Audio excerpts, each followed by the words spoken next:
नमस्कार। अगर बच्चों आप लोग कक्षा 12 के छात्र हैं और प्री बोर्ड परीक्षा 2026 और 27 की तैयारी कर रहे हैं तो ये वीडियो आपके लिए काफ़ी ज़्यादा इम्पोर्टेंट है। बच्चों आज हम लोग सामान्य हिंदी के लिए एक इम्पोर्टेंट और न्यू क्वेश्चन पेपर सॉल्व करेंगे जो कि बच्चों आपके प्री बोर्ड एंड आपके बोर्ड एग्ज़ाम के लिए काफ़ी ज़्यादा इम्पोर्टेंट है। तो बच्चों सबसे पहले आपको एग्ज़ाम में आप लोगों को खंड का देखने को मिलेगा, जहाँ पर बच्चों आप लोगों से बहुविकल्पीय प्रश्न पूछे जाते हैं। तो बच्चों यहाँ पर आपका जो पहला क्वेश्चन है, आधे अधूरे के लेखक कौन है? तो बच्चों ये आपका बोर्ड एग्ज़ाम में आई हुई रचना है, तो यहाँ पर आपको इसको ध्यान रखना है। तो बच्चों आधे अधूरे के लेखक आपके हैं मोहन राकेश। कौन है? मोहन राकेश। अंडे के छिलके किस गद्य विधा की रचना है? तो आपके यहाँ पर कह रहे हैं कि जो अंडे के छिलके है, जो रचना है, इसकी विधा क्या है, वो यहाँ पर आपसे पूछी गई है। वो जो अंडे के जो छिलके हैं, इसकी जो आपकी विधा है, वो आपकी एकांकी है। कौन है? एकांकी। बच्चों आप लोग सभी लोग मुझे कमेंट बॉक्स में कमेंट बताएंगे ये किस लेखक की रचना है। ठीक है, आप सभी लोग मुझे लेखक का नाम बताएंगे किस लेखक की ये रचना है। ठीक है, सभी लोग कमेंट बॉक्स में कमेंट करके बताएंगे। इसके बाद आपका नेक्स्ट क्वेश्चन है, बाल मुकुंद गुप्त किस युग के लेखक हैं?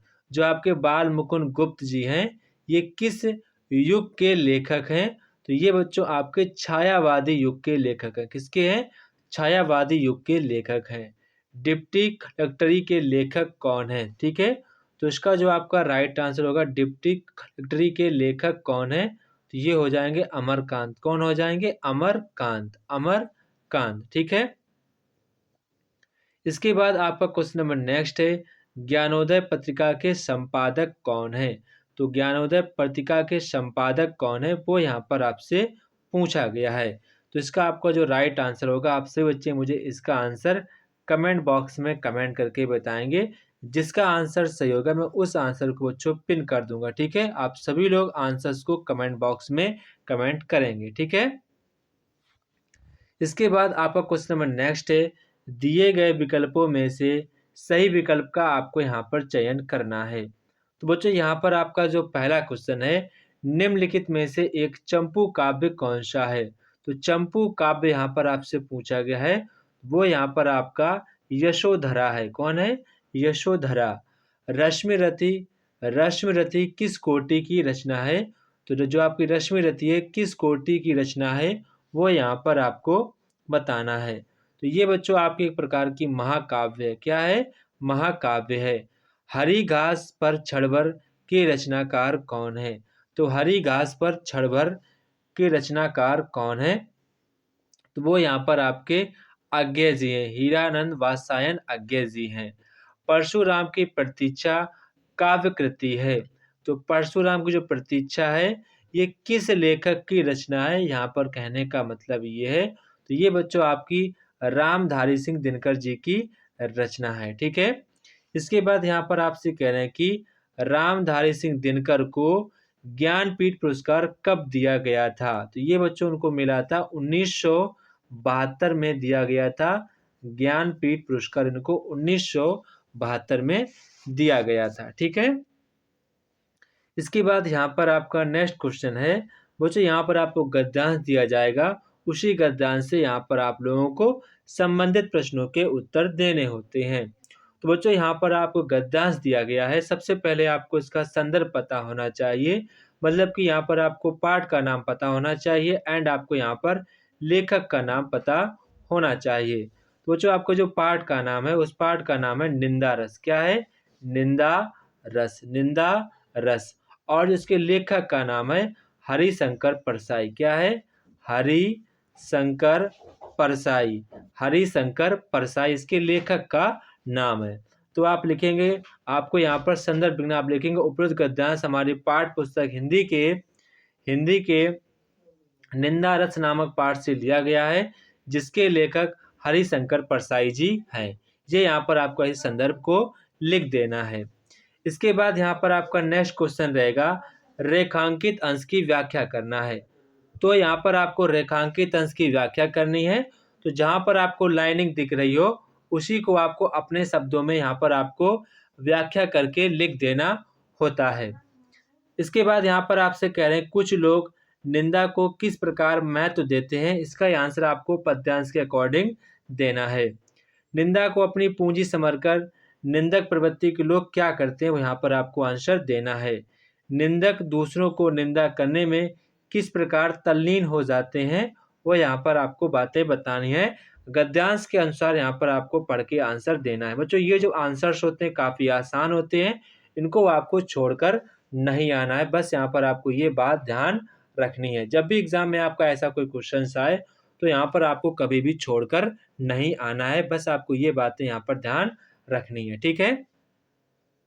इसके बाद यहाँ पर अथवा वाला है, तो यहाँ पर अगर आपको ये नहीं आता है तो जो आप अथवा वाला भी कर सकते हैं, ठीक है। आपके पास दो दो ऑप्शंस होते हैं, जो भी आपको आसान लगे आपको एग्जाम में वही वाला क्वेश्चन यहाँ पर आपको करना है, ठीक है। ये यहाँ पर आपको बात ध्यान रखनी है। तो बच्चों यहाँ पर सबसे पहले करें गद्यांश का पाठ और लेखक का नाम लिखना है। तो बच्चों इसका जो पाठ का नाम है वो आपका है हम और हमारा आदर्श। क्या है? हम और हमारा आदर्श। जो लेखक है doctor APJ Abdul Kalam. Doctor APJ Abdul Kalam जी इसके लेखक हैं। इसके बाद यहाँ पर आपसे करें रेखांकित अंश की व्याख्या करनी। जहाँ पर आपको रेखा दिख रही है उसको बच्चों आपको अपने शब्दों में व्यक्त करके लिख देना होता है। बच्चों यही आपकी रेखांकित अंश की व्याख्या कहलाती है, ठीक है। इसके बाद यहाँ पर आपसे कह रहे हैं हम इस संसार में जो कुछ भी देखते हैं वह किसका स्वरूप है। लेखक के अनुसार महर्षि अरविंद जी ने क्या कहा था वो यहाँ पर आपको बताना है। प्रस्तुत गद्यांश में अशुद्ध का हिस्सा किसे बताया गया वो यहाँ पर आपको बताना है, ठीक है। इसके बाद यहाँ पर आप लोगों से काव्य से संबंधित क्वेश्चन यहाँ पर पूछे गए हैं। मतलब कि यहाँ पर आपको काव्यांश दिया जाएगा, मतलब कि आपको पद्यांश दिया जाएगा, उसी पद्यांश से संबंधित यहाँ पर आप लोगों से क्वेश्चन पूछे जाएंगे। तो बच्चों सबसे पहले आपको इसको संदर्भ लिखना है, मतलब कि किस पाठ से लिया गया है और इसके कवि का क्या नाम है वो यहाँ पर आपको बताना है। तो बच्चों इसके जो पाठ का नाम है वो आपका है श्रद्धा मनु। क्या है? श्रद्धा मनु। क्या है? श्रद्धा मनु है। और जो कवि जो इसके कवि हैं वो आपके हैं जयशंकर प्रसाद। कौन है? जयशंकर प्रसाद। कौन है आपके? जयशंकर प्रसाद जी हैं। तो यहाँ पर आपको बातें ये ध्यान रखनी है, ठीक है। मतलब कि बस आपको मेन क्वेश्चन आपका यही होता है संदर्भ। जो कॉपी चेक करते हैं वो बस बेसिक रूप से यही चेक करते हैं कि आपने संदर्भ सही लिखा है या नहीं लिखा है, यही चेक करते हैं।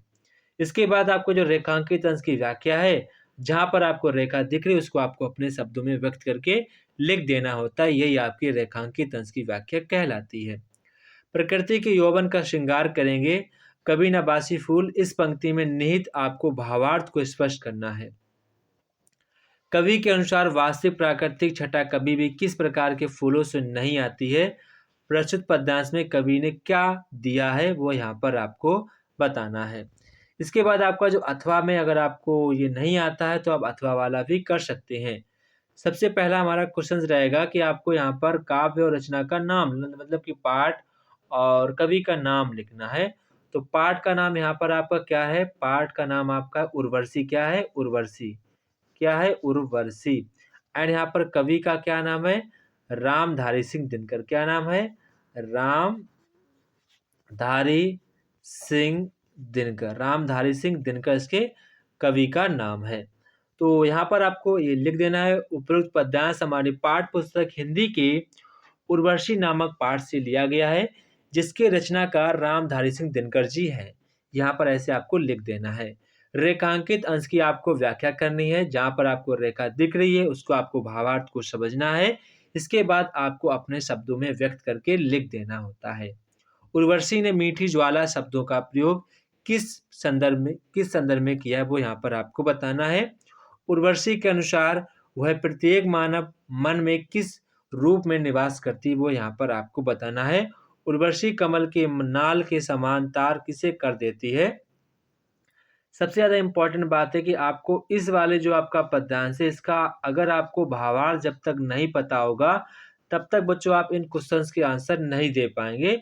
तो मैं आपको यहाँ पर बताना चाहूँगा कि आप लोग क्लास 12 के हिंदी चैप्टर के शुरुआत के 4 चैप्टर आपको काव्य के पढ़ लेना है, उन्हीं में से आपका फंस जाएगा। ठीक है, आपको सारे पार्ट नहीं पढ़ने हैं, 4 पार्ट शुरुआत के पढ़ लेने अच्छे तरीके से, वो यहाँ पर आपके फंस जाएगा पूरा। ठीक है, इसके बाद बच्चों यहाँ पर आपको रचना लिखनी है। तो बच्चों आपको अधिकतम यहाँ पर 80 शब्द में रचना, मतलब कि आप कम से कम आपको 2.5 पेज का जीवन परिचय लिखना पड़ेगा, तभी बच्चों आपको यहाँ पर 5 नंबर मिल पाएंगे। बच्चों आपको 2.5 पेज कैसे लिख पाएंगे, आप हमेशा हेडिंग बना के जीवन परिचय लिखेंगे। ठीक है, पहले आप लोग लिख देंगे सूक्ष्म अवलोकन लिख देंगे थोड़ा सा, फिर आप हेडिंग बना बना के लिखेंगे जीवन परिचय, रचना, साहित्य में योगदान, सारी बातें आप लिखते जाएंगे, आपका पेजिंग यूं भर जाएगा। ठीक है, ऐसे यहाँ पर आपको लिखना है, तभी आपकी अच्छी स्पीड, अच्छी कॉपी बन जाएगी। और हिंदी के पेपर में आप लोगों को अपने पेन की थोड़ी स्पीड बढ़ाकर ही लिखना है, वरना आपका पेपर छूट सकता है। ठीक है, ये बातें आप ध्यान रखेंगे। तो बच्चों यहाँ पर आपको जो भी आपको जीवन परिचय आसान लगे, वही वाला यहाँ पर आपको लिख देना है। और एक बात ध्यान रखनी है, कम से कम बच्चों आपको 5 रचना तो लिखनी ही पड़ेगी। ठीक है, 5 आपको रचनाएं लिख कर आना है। जो भी आप किसी भी लेखक या किसी भी कवि का जीवन परिचय लिखेंगे, तो आपको कम से कम 5 रचनाएं तो लिखनी ही पड़ेंगी।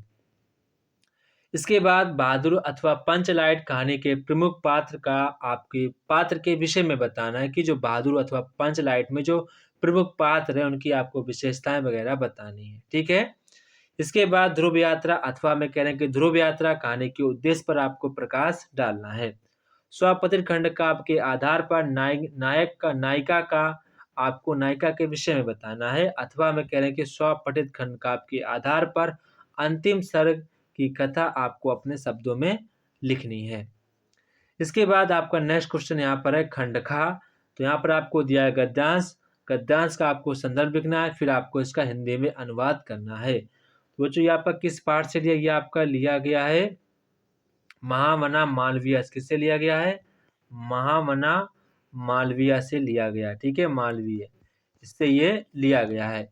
तो आप लिखेंगे प्रस्तुत गद्यांश हमारी पाठ्य पुस्तक हिंदी के महामना मालवीय से लिया गया है, फिर आप हेडिंग डालेंगे हिंदी में अनुवाद, या आप उसका हिंदी में अनुवाद कर देंगे। अगर आपको नहीं आता है तो अथवा वाला भी कर सकते हैं।